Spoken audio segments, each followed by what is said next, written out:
Everyone, আশা করছি তোমরা খুব ভালো আছো, সুস্থ আছো। দেখো আজকে আবার চলে এসেছি সকাল সকাল চা নিয়ে। আর তোমরা সবসময়ই আমাকে প্রায় চা খেতে দেখতেই পাবে যেখানেই যাই না কেন। তো আজকে আমরা এসেছি একটু চাঁদনি চকে, কারণ একটু তোমাদের দাদার কিছু মোবাইলের পার্টস কেনার ছিল। তো এখানে একটুখানি বেশি একটু সস্তাতে পাওয়া যায়, তো আর অনেক রকম দোকানও আছে, তো সেই জন্যই এসছি।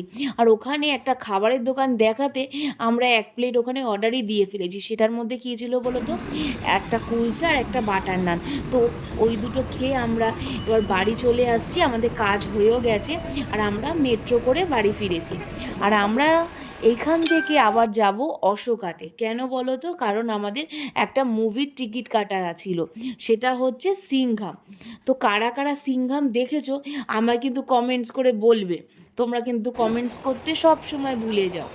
আর দেখো, তোমাদের দাদা একটুখানি আমাকে ধোসা খাইয়ে দিচ্ছে। কেন বলো তো, কারণ আমার অনেক দিন ধরেই ধোসা খাবার খুব ইচ্ছা হচ্ছিল। তাই তোমাদের দাদা বললো আজকে যখন অশোকাতে মুভি দেখতে এসেছি, সামনের দোকান থেকে একটু ধোসা খেয়ে নিই। তো তাই সেখানে গেছিলাম। আর দেখো, আমি তোমাদেরকে একটুখানি শেয়ার করার জন্য আমি কয়েকটা ক্লিপ তুলেছি। তো তোমরা বলো কারা কারা এই সিংঘাম মুভিটা দেখেছো, আর কাদের কাদের সত্যিকারের ভালো লেগেছে। আমার কিন্তু একদম ভাল লাগেনি, একদম বেকার লেগেছে।